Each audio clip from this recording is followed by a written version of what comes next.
YouTube, I was asked to make a chicken basics video, so I'm going to start out with when you first get your chicks, you want to have them in some type of enclosed area.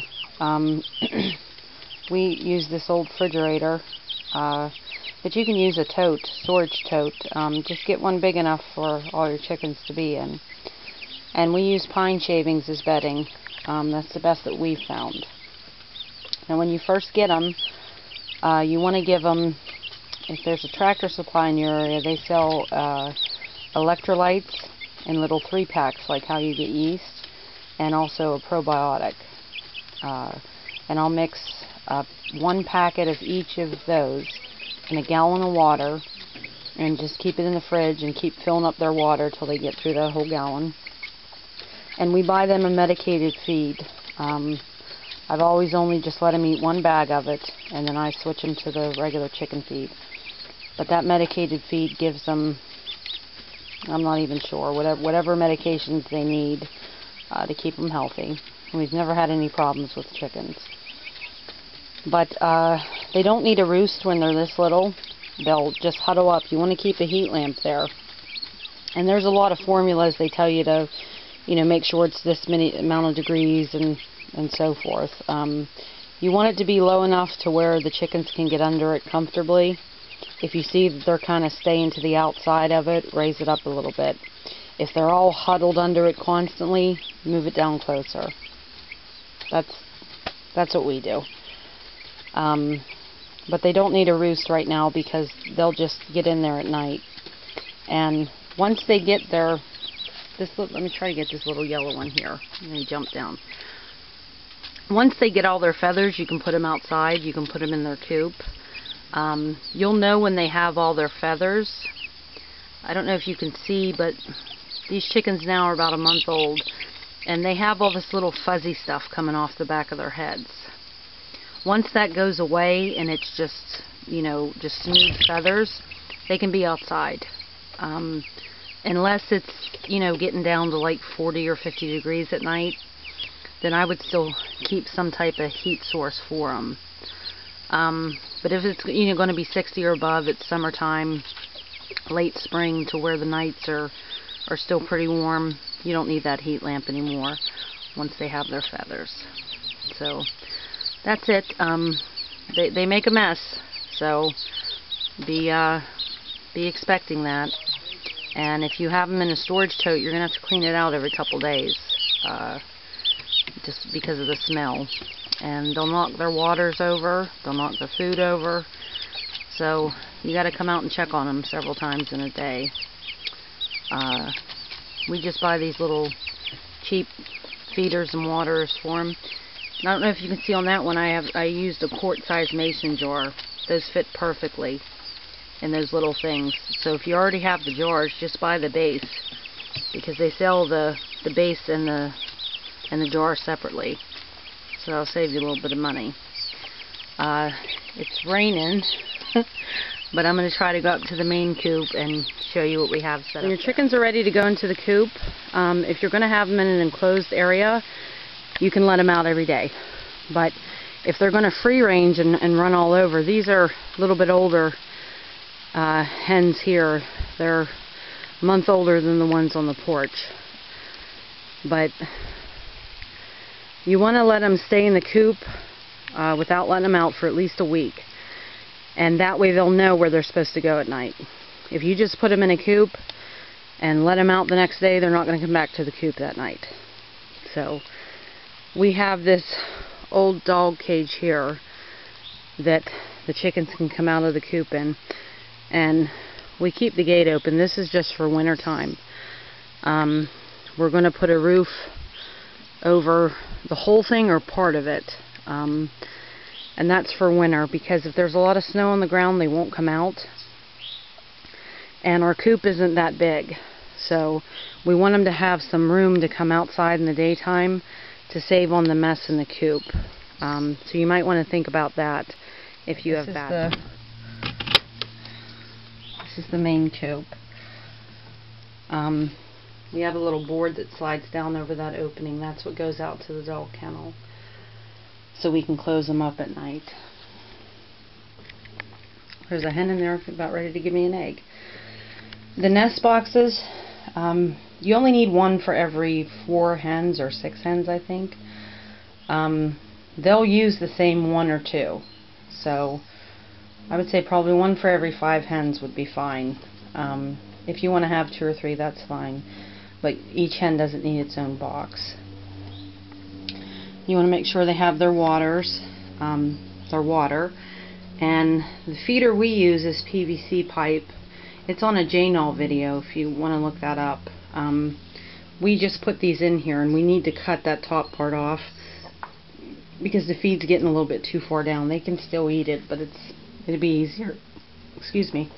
It'd be easier with that cut off. And we use pine shavings up here too.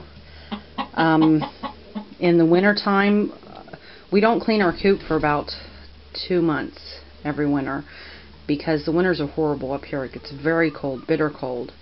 And what I'll do with these pine shavings is just come in once a week or every couple days with a pitchfork and just fluff them up. And that helps so that it doesn't get packed down. And in the summertime, it only needs cleaned out about once a month because the chickens are outside all day. So the pine shavings are really, really absorb. And if you fluff them up, they'll last a long time.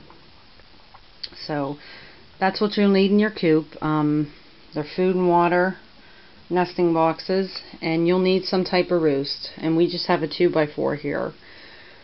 And we set ours, it's probably about 3 feet off the ground, 2.5 feet maybe.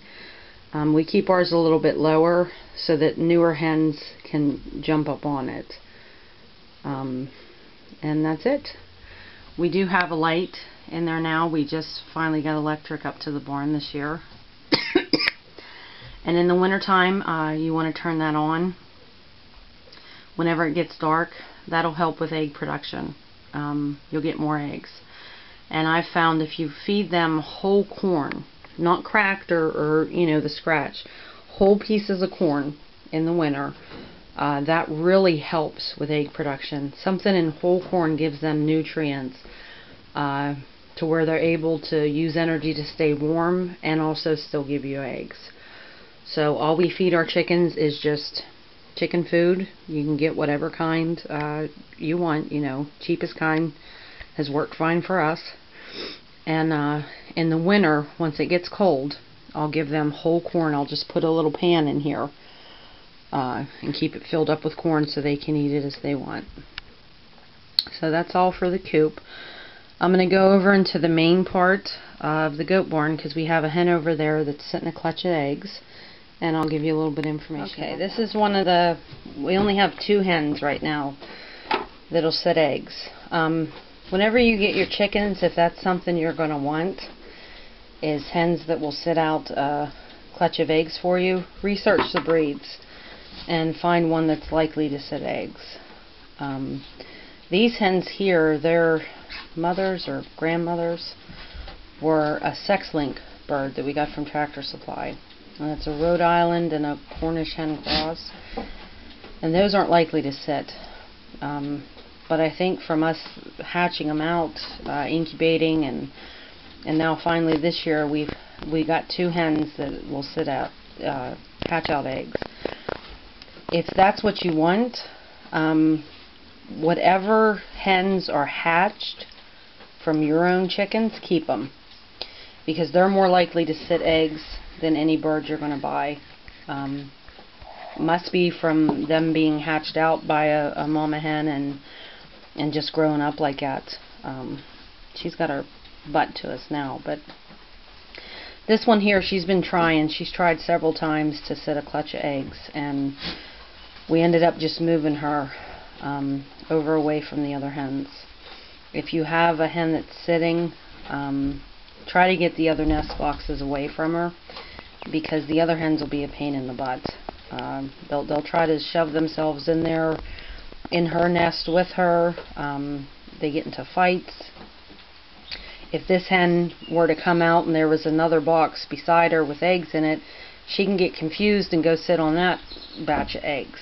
So try to get them, if it's the first time they're sitting eggs, try not to move them.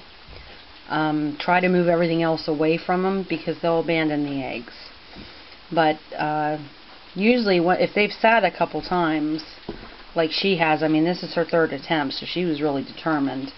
We just picked up the whole crate and moved it over here and then put one on top of her to give her more privacy, and also because hens get in the barn and you see there's already 2 eggs in there. They'll get in here and lay eggs too. But that's it. If you're not going to want to incubate eggs or have hens that sit eggs, you don't need a rooster. I would recommend having a rooster, even if you're not going to hatch eggs, just because of the protection they provide. Our rooster is really good. He really watches out for the hens, and he'll show them where good food is. He'll help them get food. He does so many different kinds of calls. One he'll do and the hens will all run and get under the truck or somewhere and hide. Another one, they'll all run up into the coop or run up to him. So the roosters really help to protect them and keep them in line too. Because George, our rooster, will come up and stop a lot of the just stupid fights that the hens get into because they both want to get in the same box, or somebody did something to somebody. Hens can be very dramatic, so the rooster will help cut down on that as well.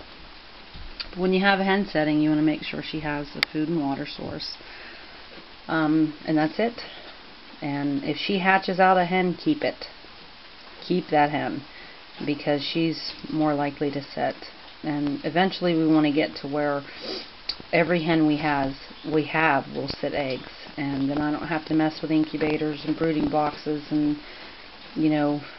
introducing new birds in and everything, because that mother will set the eggs and hatch them, and then she'll keep them warm and safe and take care of them for you.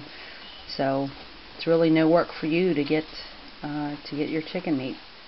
So that's it. If you have any questions, let me know in the comments. I hope this answered any questions you might have and showed how easy it is to have chickens. The hardest part is getting their housing, and but actually taking care of them is very easy. Make sure they have food and water, make sure they have fresh air, and that they're safe, and that's it. Alright, well, thanks for watching.